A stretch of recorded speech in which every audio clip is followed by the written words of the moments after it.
The moon is very pretty. Heidi.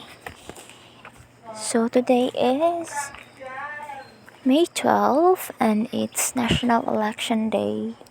Yes. So nakaroon sa Aslog, of course.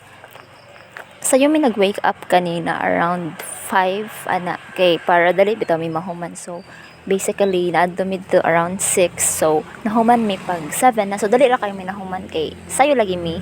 Hindi pa kay taas ang linya like as in smooth lang ang process. Tapos after ato is lap trip kay di ba kay sorry di saba siya kay namangod ko sa gawas karon. Yan nice kay ang mundi. Full moon magud kay ron.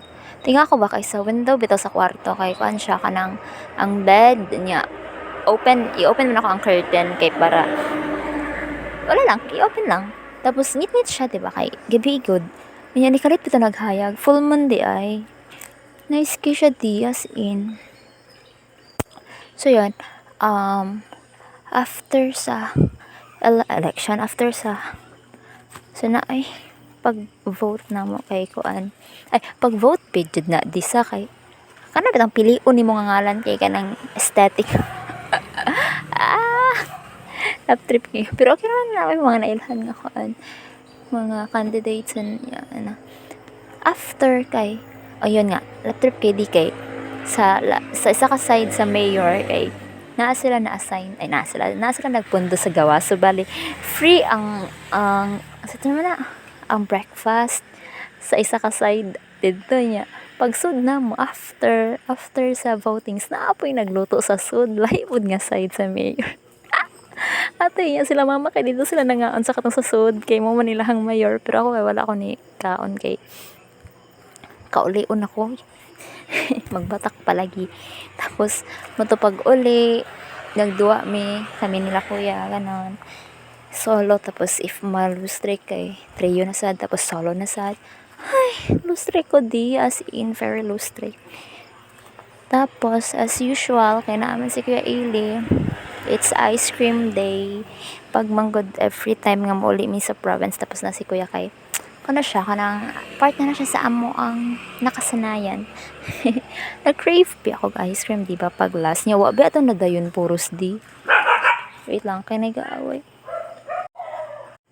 na nag-away nga mga iro. Silang lakaw na sila, kagibadlong sila. So yun, pag morning nag-ice creamy, pag afternoon sa nag-ice creamy. Grabe naman. Different flavor. Muna naman siya nag-fruit salad, di kay kanina morning kay ka-avocado, tapos kanina hapon kay naglangka. Flavor. Weird. Tapos, after na mag-eat kay nag-visit ko ni Kiefer sa iha grave doon naman siya sa house kay kung man siya namo beloved so yan nag-clean ko sa iha grave tapos nag-talk to him for a while about everything I miss my Kiefer so much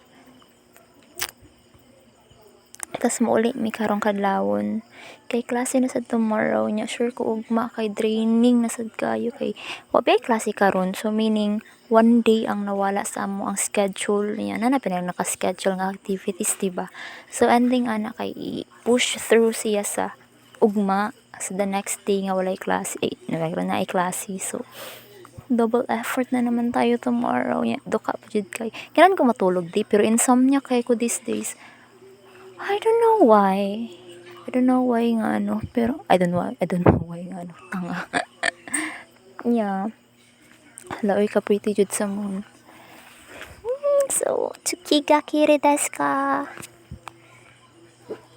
hi tapos what else happened today walang cashier boats naman everything na this week kay napay diba sa to na Final Destination maggaplano ko nga mag-watch ni Friday dagway nya these days kay alam siya sin these days na mo kay nagbay si Kuya Eli og katumrag Lego nga mini Lego like mga microchips nga building blocks nga cut siya color black Nya kay na-addict ko di 5 hours na ako siya gi-symbol di. Nya ganahan man ko kay makawa bitaw siya stress no phones just symbol ganon. Di nag-order ko upat ka buok. So the plano nako is ulion siya nako next ay this inik Friday or Thursday ana. Pero kay magtanaw man gud kog cinema so basin hindi na ako siya mauli. Basin ipadana ko ni mama. Feel ako mado si mama sa syudad so ako ipadana ni mama. Nya punan siya nako di kay murag akong hobby karon kay mag-try og katong adto tong mag-build og building blocks like mga Lego. Mga kaano siya mga animals. Pero kan siya cats, duha ka po kitten ay. Nigawas na si Kuya Eli sa balay so makitaan ko niya din higa kuan record. So I gotta end this one and then talk to you tomorrow. Bye bye.